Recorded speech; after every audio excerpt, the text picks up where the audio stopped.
I'm about to show you the most expensive 812 Competizione I have ever seen.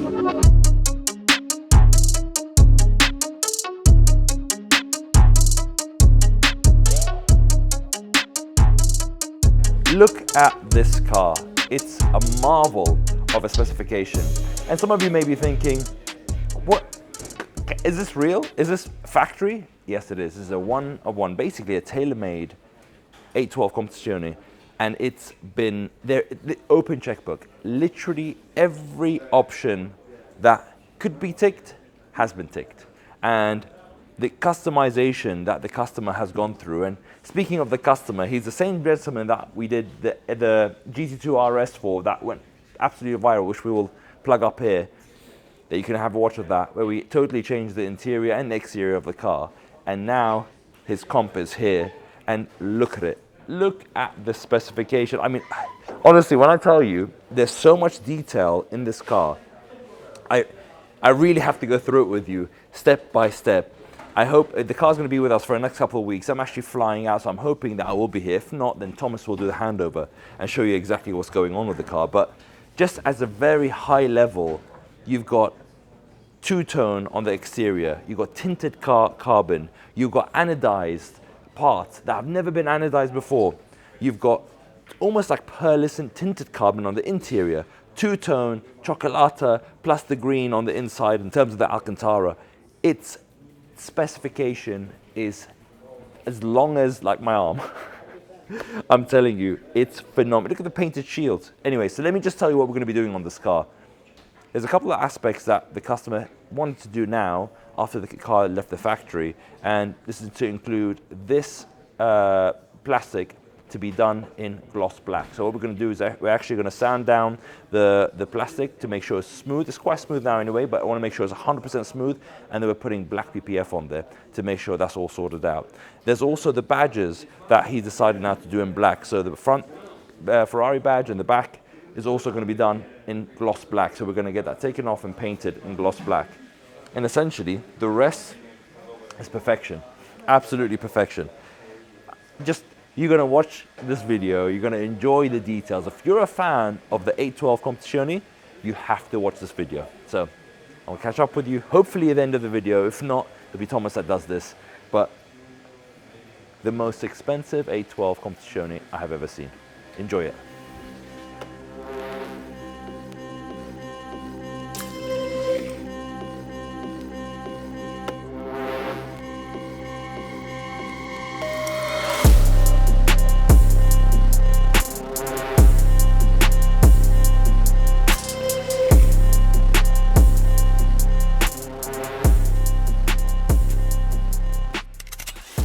I'll take you guys on this little journey with me, because I'm actually appreciating and enjoying this process as much as probably you guys are, because this is such an epic car, as I said right at the beginning. But now we're in the stage of getting the paint distortion removal started. So it's a level 5 detail, Topaz signature detail, which some of you may have heard of what it is. But basically, if you haven't, there's a Rolls-Royce video actually that we launched that shows a brand new Rolls-Royce being level 5. And we're doing exactly the same thing. So you may think, why on earth would the customer want to have this car not being, it should be perfect from the factory. But as I said before on previous videos, the factory always draw the line in terms of what they think is the standard. And for 90% of people, 95% of people, they say it's a good enough standard. But we have very special customers, and they're very, very specific, like how I am. And they would like to make sure that the paint is at its best possible capability and the best possible aesthetic, so that it looks phenomenal. So again, I don't know how much I'm going to be able to pick this up on the camera, but you'll be able to get it. I'm sure Mudge will be able to get it with some B-roll. But if you look at some of the lines and the reflections on the paintwork, you'll get to see that there are some ripples going through. So even the lines on where we have these LED panels, the lines aren't sharp, they are distorted. And that's the whole point about paint distortion removal or orange peel removal. It's actually a reduction rather than a pure utter removal, because you'll never be able to remove it 100%, just because the panels underneath have some form of waviness. So, but you can, in some areas, you see it on the car, some of it has been removed or reduced substantially. Some still have the paint distortion. So again, right here on the bonnet, this is where I'm standing right now, you get to see literally the lines are not perfect. And the only way to describe this is, that's why they call it orange peel. So the name orange peel is because it's like the peel of orange, it's very distorted.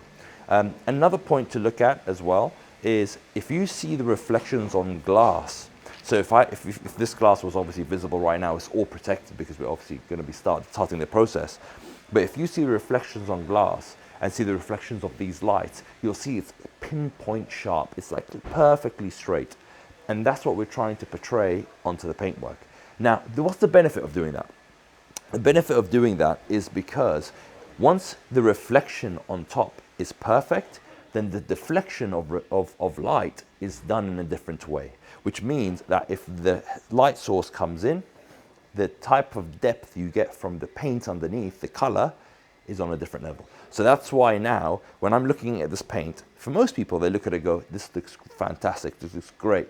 I look at it and go, it's got a bit of a gray tinge on it. I feel like it's not 100%, we haven't got to where we need to get to, and the paint quality is good enough to be able to get even more out of it. Sometimes it's too thin and you can't do anything with a clear coat, but with Ferrari paint, when it comes in from the factory, they've put enough clear coat on there to be able to refine it even further. So this is exactly what I wanted to show you. So once we've done the 1500 grit paper, the sanding discs, Daniel will start to remove these purple lines and start to blend in the distortion. It's an artisan, very, very skilled job. It's not something that anyone can do, but I thought I'd give you a bit of explanation. I'll let you crack on with the video.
We've kept you waiting long enough. Nabil teased this car a bit at the start. We've gone all the way through the process with it, and I'm sure you're all absolutely itching to take a look round what has to be, I'm going to go out and say this, the highest specification Ferrari ever made. This car is unreal. When we posted this car on Instagram, we got over 200 100,000 likes. So I know that you're all dying for a closer look around this magnificent Tailor Made creation. So let's start with the exterior. Now I must apologise, when we did post it, a lot of you were asking, wow, what's that colour? Tell me more about the spec. I didn't reply to any of those comments, I must confess, because I wanted to save it all for this video so that you come and watch it. And we're going to go through the spec card, which I'll show you in a minute in the boot, and go through every single little detail on the spec of this car. Just to explain, for those of you that aren't familiar, Ferraris, especially modern Ferraris, come with a spec plaque in the boot, and it describes the specification of the car in question. And some cars we see, they might be nicely specified, they might be a nice colour, but you might only have 20 lines in there to describe the spec, because although it's a stunning car, it's pretty basic in terms of Ferraris. This one, on the other hand, I've never seen a spec card so full in my whole life. It's literally bursting off the ends of the spec plate. I counted just quickly now, I think it was over 120 different options on the spec card, and actually I've noticed some things on this car that they haven't even bothered to mention on the spec card. That's how well specified this car is, how good this customer's taste is. So the one thing that you're all dying to know is the paint colour. This is actually Verde Rainforest, but it doesn't stop there. This is called a historical livery with 3 circles. Now Ferrari are an interesting company. They definitely produce some amazing cars, but there is very much an Italian approach to a lot of things they do. And a historic livery with 3 circles, I've only been able to count 2 circles on this car, so I'm not sure where the 3rd circle, these are the circles I referred to. I'm not sure where the 3rd circle is hiding. If any of you can spot it, please do let me know in the comments. But to mention these circles and the rest of the livery, obviously this is a different colour of green to the Verde Rainforest. This is Verde Olivia, a very nice lighter shade of green. These are both colours of green that I've never seen on a Ferrari before, and it works really nicely together. But it doesn't stop there. Carbon fibre. Now, at a glance, you might just think that this is normal carbon fibre, but when we show you close up, this is actually something very special, again, which I've hardly ever seen on a Ferrari. This is called transitional Oro, Oro's gold, carbon fibre. So there's actually a bronzy gold tint to all of the carbon fibre on this car, and it doesn't stop on the exterior, believe me. Underneath the boot, that's gold carbon fibre. The seat backs, gold carbon fibre, all the way through the interior, gold carbon fibre. Even the engine, which we'll overlay now, is gold carbon fibre. The attention to detail is just insane. You might also notice on the engine, we've got those signatures everywhere. These are the production team of this car. They've signed it in a silver marker pen, as described by Ferrari, and of course they lacquer over it to protect that, otherwise those signatures would wear away over time. Other things to point out, the wheels as well. I love a body coloured wheel. It doesn't always work, but it absolutely works here. So again, they've gone for the Verde Rainforest 20-inch forged wheels on this 812 Competizione with the Pirelli Colour Edition tyres, which nicely complement, actually the grey nicely complements the green, doesn't clash with it at all. It would have been a shame to have put yellow on there. And again, black calipers, no bright yellow calipers, no red calipers, nothing silly like that, all very, very tasteful. Moving further down the car, this is something we are quite used to seeing. It's something you've got to be aware of as well when PPFing a car. Not all of these Ferraris are the same, so a lot of 812 Competiziones will have the enamel badge here, which of course means we need to put a cutout in the film. However, this has got the airbrushed Scuderia shields, which are larger and they're flush to the panel, so of course our PPF goes all the way over it. A really nice touch. But this guy, this owner, has not stopped there. He's also got the Swedish flag motif painted next to it. Again, these are all painted on completely flush in the panel. They're not stickers, which is a nod, of course, to where the owner comes from. Other things to mention, we've got the Verde Olivia stripes again across the carbon fibre, and of course that Oro carbon fibre all the way round the front. Of course, what bespoke tailor-made Ferrari is complete without its own matching luggage set. We've got a pair of posh green Alcantara trolley bags that fit perfectly in the boot and perfectly complement this amazing car. Of course, when you go away on a weekend, you need to pull up at the hotel with the Ferrari trolley bags so that everyone knows you're in the tailor-made car outside. Another lovely touch, again in that Verde Olivia, was this Ferrari badge along here. However, unfortunately, Ferrari couldn't do this badge to match. It came in chrome. Don't worry, that's where Topaz came to save the day. We actually painted this badge and the one at the front and the ones on the centre caps, very, very fine detail there. We painted them in the matching Verde Olivia. You would not know that that wasn't done by the factory, but it was in fact done by us. So along here we have these Dreamlines, that's what Ferrari call them. Everyone else calls them pinstripes, finished in Verde Olivia. Actually go all the way up the back of the car to match the livery. And then they weren't able to do them on these fins on the boot. That's where Topaz came in, and we actually got vinyl. We painted vinyl to match perfectly to the Dreamlines and finished them on all these pieces here, and it matches fantastically.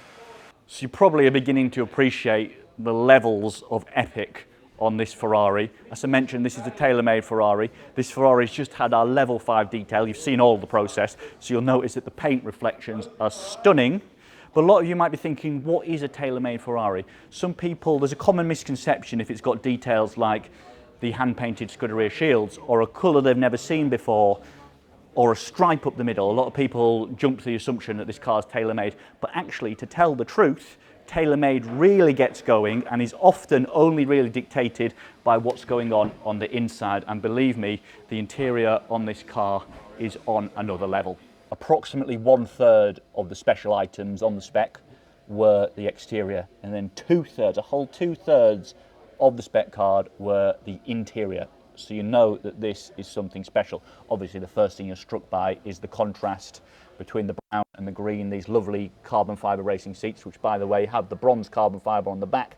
Even still, there's not a single piece of not bronze carbon fibre in this car. In fact, all over the spec card, it says special carbon fibre everywhere. They like to use the word special. So let me tell you about these seats. This is called, this is funny now, Posh Green Alcantara, which is just quite funny. And you can see it's everywhere. It's on the steering wheel, it's on the seats, it's on parts of the doors, it's on parts of the parcel shelf, and then surrounded by, contrasted with Irocco Alcantara, which is the brown, really nice contrast. And then of course, I've mentioned it before, I'm going to mention it again, that stunning transitional Oro carbon fibre. Other special details, we've got the Scuderia shield stitched into the headrests in Marron stitching, again, brown seat belts as well. The 111, which you might have noticed on the door, must be the owner's favourite number, also painted on the steering wheel in Verde Olivia. Other nice touches, which are super bespoke. All of these pieces, the vents, the door handles, are meant to be, even down here on the pedals, are meant to be in aluminium, but they've all been redone or done from the start by Ferrari in matte bronze Lindbergh, which I've never heard of before. I don't know what it means, but it looks and sounds epic. The Irocco Alcantara goes all the way through the headlining, all the way to the parcel shelf in the back. We've got Tailor Made dedication plaque in the centre, again in the Oro carbon fibre. We've got these sills here, which have Tailor Made PL Edition, written in Argento Nürburgring, PL being the initials of the owner. Of course, we've got the options you wouldn't be surprised by, such as front lift, Apple CarPlay, but then you've got other things like the fire extinguisher. Now, this is something I've not noticed before. Ferrari actually call this the handy fire extinguisher, which is quite funny, wrapped again in the posh green, so the handy posh green Alcantara. But it's safe to say that this is an epic creation. Thank you very much to the customer for trusting us with it. I hope you've enjoyed this deep dive into one of the most insane, in fact, the biggest spec Ferrari, I believe, in the world. Of course, you won't see a look around this car anywhere else, only on the Topaz YouTube channel, and of course us doing our world-class treatments to it, such as our level 5 detail and paint protection seal. So hopefully you enjoyed this quite long video, I imagine, and stay posted for the next one.